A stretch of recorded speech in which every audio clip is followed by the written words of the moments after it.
Hey everyone, this is Mr. Everything, and I wanted to do a review on the cell phone service Mint Mobile. I want to, first off, before I do anything, say that I have no contact with Mint or Ultra, whoever they are. I've had the service for a couple of years, and I just wanted to do it to talk about, I think it works the best for me, so there's no incentive here, aside from just trying to help people, which I think with a service that helped me out pretty well. So the first thing I wanted to point out, and this might be the end of the review for some people, is Mint Mobile runs on the T-Mobile towers. I think a lot of people think that the name of the company, they have their own tower independent of everyone else. A lot of them use Sprint or AT&T or something, but Mint uses T-Mobile, and after some experimentation, T-Mobile is actually the best in my area. So again, for me, that just made Mint all the more attractive for my situation. Now, one thing I actually am going to say is if you're not a Mint customer and you don't know about the different towers, I would actually recommend trying Straight Talk and getting this SIM kit where you can, I don't think it comes with a Sprint SIM, but most phones, especially iPhones, are all unlocked with all the bands, so it might internally be able to support Sprint to try, but I wouldn't really recommend Sprint. You can try T-Mobile, AT&T, and Verizon and find out which works the best for you. And to really talk about my coverage probably isn't necessary because you're going to live somewhere else, so it's going to be completely different than my situation. Now for me, I did start out on Straight Talk because it's easy, just go to Walmart, get the kit, and try it out. I was very happy with it, but when I realized that Mint Mobile basically offers the same thing, and I can get it cheaper, then I decided to switch to Mint.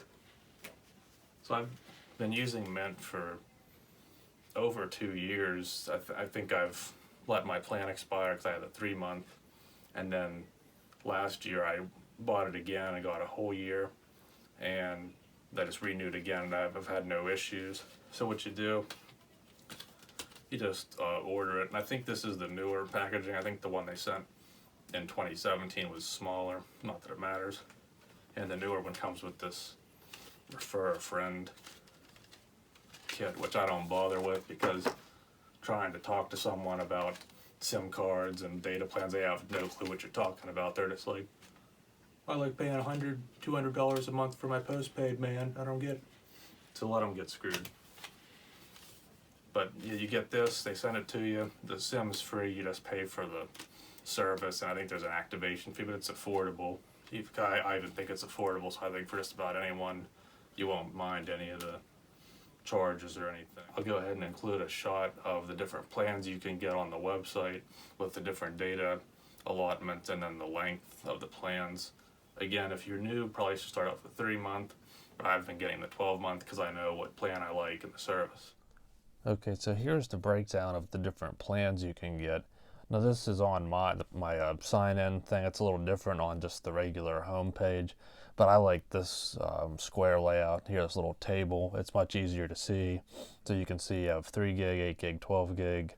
So you only have 3 different options, and then you have 3 term options, 3 months, 6 months, 12 months. I would recommend starting out with a 3-month, especially usually you can get your first 3 months discounted in case you don't like the service or it doesn't work in your area for some reason. The 6-month is basically, I would not go with that one. The 12 month's the best deal. But if you used T-Mobile in the past, then you know you're safe. Maybe you can just start with the 12-month. But really, that's the one to use. It's the best deal. That's what I have. And then data-wise, those are kind of anemic data sizes, but they're okay for what the price is. Really, I don't see a purpose for the 8 gig. I think the 3 gig would be, I'm sure there's some people out there that just don't use their data at all. So if you're just using it for talk and text, and you have that option for at least 3 gigs of data. If you're not that type of person, I think you have to get the 12 gig plan because it's with the size of everything and all the HD files and all the web or apps and everything. They're all large updates, high quality photos, everything. I think you need the 12 gig. I wouldn't even consider doing the 8 gig. That's just me personally. You can see here, I'm not sure what those first 3 transactions at the bottom are. I don't remember that. Maybe I had 3 months or something, or I'm not sure what that was. But I do remember doing the $300 plan, and you can see It came to about $15 over, as it says, $4.69 sales tax, $10.25 recovery fee. Now the sales tax I was actually kind of surprised it was that low. I'm not sure how sales tax on digital goods or telecommunication, whatever they consider this. I thought it was going to be in Pennsylvania 6%. It's much less than that, or it would be way higher. So I'm not sure how they determine that. But you can see the year later here in 2019, the tax went up $2. And if Tom Wolf is the governor, I guess that shouldn't be surprising, but it's still not too bad. What I don't like is the recovery fee went up an entire $7+. I mean, that's a lot. So, I mean, if the prices keep going up, that might deter me from continuing. As long as their actual data plan they're offering stays at 300, I'll stick with them, even with those fees, because I'm sure they don't really control that. It's probably all federal and state governments. They always have to have their money, right? But really, they have to keep this price at 300, or I would consider maybe using someone else. So hopefully they can keep that, maybe even give us a little more data. Because again, I'm not a big fan of prices going up every year, but it's still, when you consider basically anything else, it still is pretty good. As for me, the service has just been great. It works well where I'm at. It works in places that no other carrier worked as well.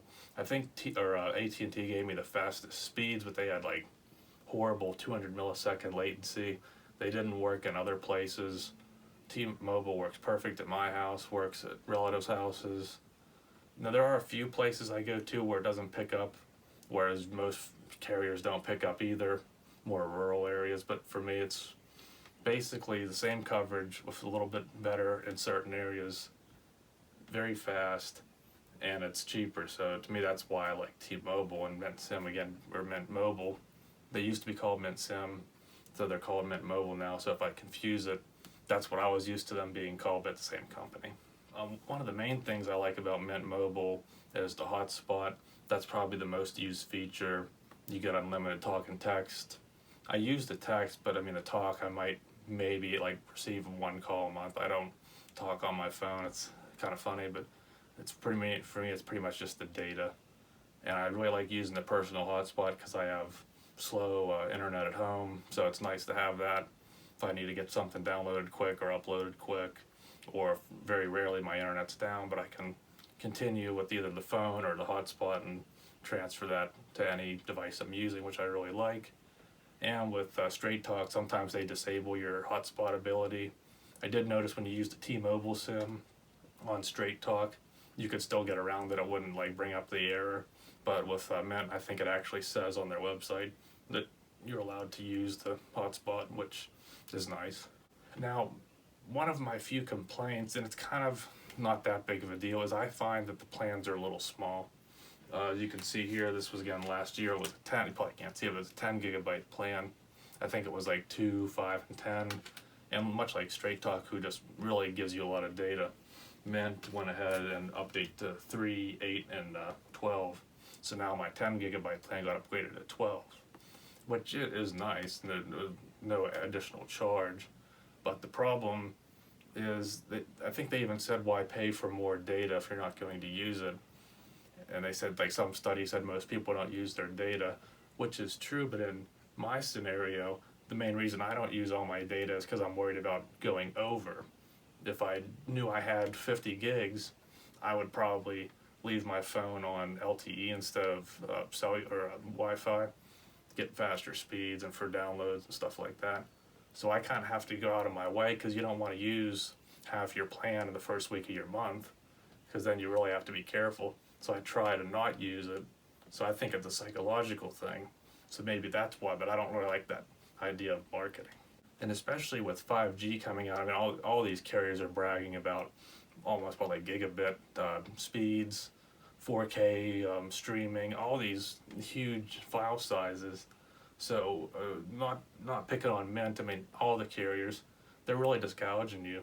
I think if we're going to talk about 5G and try and sell that and sell these pristine plans, I think you have to make your data plans like go from like 20 up to 100 gigs. Because if you really want people to move to 5G and move to the experience, it's supposed to be better than their home internet, and I'm sure 5G will be better than a lot of people's home internet. I really think you got to give them that option. Now I get that Mint, the whole point's to be prepaid and more affordable, and it is great, but that is one thing I'd like to see improved. I do like the app and I like the company. The app was good, but you had to sign in every time you used it, and I left a review on the App Store and said it'd be nice if they had a Remember Me feature, and sure enough, within like a couple of months they did add that, so at least they checked their reviews, which was really nice. Now the app works perfectly to check on your data, renew your plan, and I'm really happy with that. I think I'll go ahead and switch to my iPad, which will be a little wonky to do, and I'll try and record my phone with some speed tests, and you can see it gets good speeds even indoors, so I'm really happy with it. Okay, so now I've switched over so you can see my iPhone that has the Mint mobile SIM in it, and this is what my home internet is, which you can see is not very good. So let me go ahead. Now we'll switch over to LTE, and you can see I usually get between 3 to 4. It used to be 4 to 5 when that Apple had little circles for the cellular. And we'll go ahead and try it again. Let's see again, it's on T-Mobile. Ping's pretty good. Downloads, that's usually, I think I usually get between 20 and 30. If I was outside, it'd probably be a little better. But I don't always have to use it when I'm indoors. It's nice to have those speeds when you're out and about, though, that's for sure. And most importantly is these nice uploads, which is a big improvement over home DSL, which is terrible for uploading. And again, I've seen better and worse, but that's a pretty good representation of what it's like. And with those speeds, I would definitely like to use it more often. And that's one thing I wanted to actually add in that I forgot about. Hopefully, to stay competitive with Straight Talk, Mint will continue to up their data limit every month, or not every month, but occasionally for each month, maybe up it to 15 for the top tier, just to, with no additional charge, just again to stay competitive, because we're obviously consuming more data each month, not less, is how the internet goes. And I would actually like to suggest that Mint adds another tier to their data and pricing, either maybe a 50 gig limit, or kind of like Straight Talk an unlimited limit, where it still does go down. Once you use so much, they'll throttle you if necessary, if the servers or whatever are being used too much. Obviously keep the $300 tier, but it would be nice to offer it and see if people would buy it, because I probably would pay more to have a larger data cap. Now, one thing I thought I'd mention, which isn't directly related to Mint, it's out of their control, is there was that Sprint T-Mobile merger, and they said it was like certain to happen, and I thought I heard maybe it wasn't going to happen. I don't know. I really don't care. But in my mind, when companies come together, it's not really a monopoly, but to become bigger, reduce competition, that's usually not a good thing. I know that corporately they said, oh, it'll be great, but of course they would say that because they're the ones benefiting. If they would merge, I'm not sure if that would hurt, like, since Mint is part of them, would either of them make their service cost more, or is Mint completely independent of them? I don't know. I don't care either way. I mean, it would be good if they had better coverage and better speeds, with all the Sprint towers included, which might help. I don't think that's going to matter, and if it is, it would be years ahead. So I'm not too worried. I think for the time being that probably everything will just continue the way it is, which has been very good, at least in my experience. So although there are many prepaid plans out there, and I've tried Straight Talk, I even used Freedom Pop, which is a mess, but it was okay for a free service. But Mint's the best. I've stuck with them. I probably will continue to stay with them.